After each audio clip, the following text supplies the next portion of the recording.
19th of February 1942, the citizens of Winnipeg, Manitoba, woke to a sight that no Canadian had ever expected to see on their own soil. German soldiers were marching through the streets. Swastika flags hung from public buildings. Armed troops manned checkpoints at major intersections, demanding identification papers from bewildered civilians. Radio stations had been seized. Newspapers were shut down. The lieutenant governor had been arrested. The premier was in custody. Manitoba, the heart of the Canadian prairies, had been invaded and occupied by Nazi Germany, except it had not.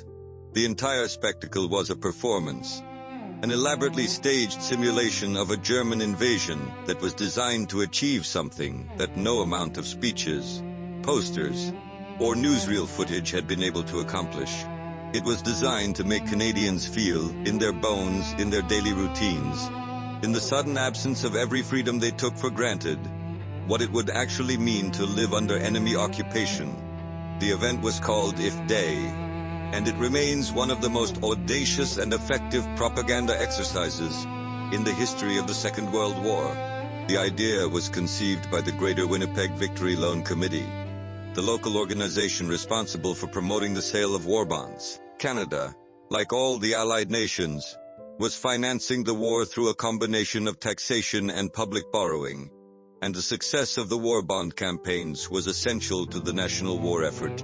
But by early 1942, public engagement with the bond drives was flagging.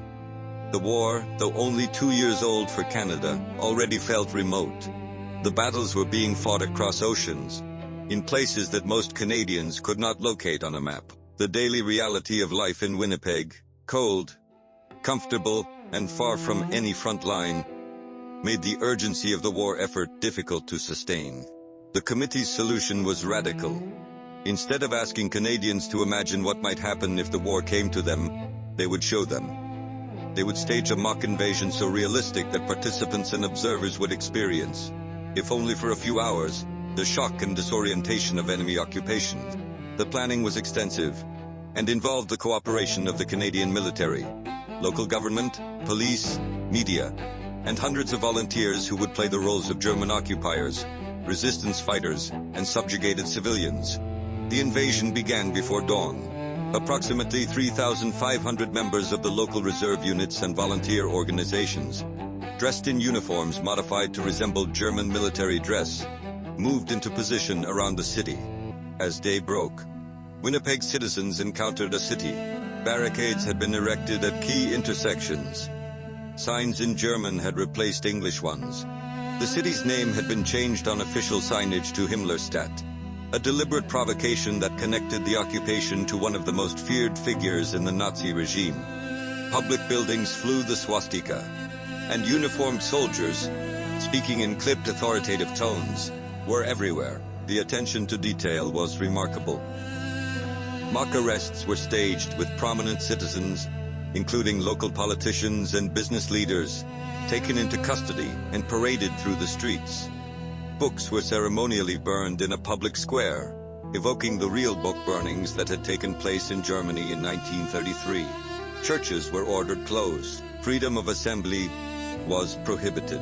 Ration cards were distributed, and civilians were informed that their food supplies would henceforth be controlled by the occupation authorities. Newspapers were replaced by a single propaganda sheet, printed in advance, that announced the occupation and listed the restrictions that the new regime was imposing on the population. The response of Winnipeg's citizens was, by all accounts, powerful, despite knowing that the invasion was simulated. Many people found the experience deeply unsettling. The sight of armed soldiers on familiar streets, the swastika hanging from buildings they passed every day, the sudden curtailment of freedoms that they had never thought about because they had never been without them. All of this created an emotional impact that far exceeded what a conventional propaganda campaign could have achieved. People who had been abstractly aware that the war was important became viscerally convinced that it was urgent. The difference between knowing something intellectually and feeling it emotionally is immense. And if Day was designed to bridge that gap, by the afternoon, the simulation ended. The flags came down. The soldiers changed back into their regular uniforms. The arrested dignitaries were released. Winnipeg returned to normal. But the impact lingered. In the days and weeks that followed, war bond sales in Manitoba surged. The city sold over $65 million in victory loan bonds during the drive that IF Day was designed to promote, exceeding its target by a significant margin. Measured by its primary objective, the event was an unqualified success. IF Day was not without controversy even at the time. Some observers questioned whether the simulation was too realistic, whether the experience of mock occupation, however brief, might traumatize children or vulnerable individuals. Others worried that the event might be seen as disrespectful to the people of Europe, who were living under real occupation, for whom the experience was not a simulation but a daily reality of fear, deprivation, and violence. These were legitimate concerns, and they point to a broader tension that exists in all propaganda. The tension between effectiveness and responsibility, between the need to motivate and the duty not to manipulate. The event also raises questions that resonate well beyond its specific historical context. How do democratic societies persuade their citizens to make sacrifices for a cause that may seem distant and abstract? How do you convey the reality of a threat that has not yet materialized to a population that has the luxury of feeling safe? These are not merely wartime questions. They are the perennial questions of democratic governance, and the answer that the organizers of IF Day arrived at, make them feel it, is one that has been employed with varying degrees of skill and ethical responsibility by governments and organizations ever since. The legacy of IF Day in Canadian memory is modest. It does not occupy the same place in the national narrative as the great battles of the war Dieppe, the liberation of the Netherlands, and it is not well known outside of Manitoba. But within the city of Winnipeg, the memory of the day the Nazis invaded, the day when the abstract became concrete and the distant became immediate, has been preserved in local histories, museum exhibitions, and the oral traditions of families who were there.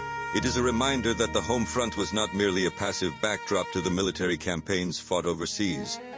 It was an active and essential front in its own right. A place where the will to fight and the willingness to sacrifice were constantly tested and constantly reinforced, sometimes through the most unconventional means imaginable. On the evening of the 19th of February 1942, Winnipeg went to bed in a city that had been, for a few hours, something unrecognizable. The streets were the same streets. The buildings were the same buildings. The people were the same people. But something had shifted in the space between certainty and doubt, between comfort and fear, between the assumption that safety was permanent and the understanding that it was not. If Day had done what it set out to do, it had made the war real for a few hours in a city that the war would never actually reach. And the memory of that reality, simulated though it was, proved to be one of the most powerful motivators of the Canadian war effort.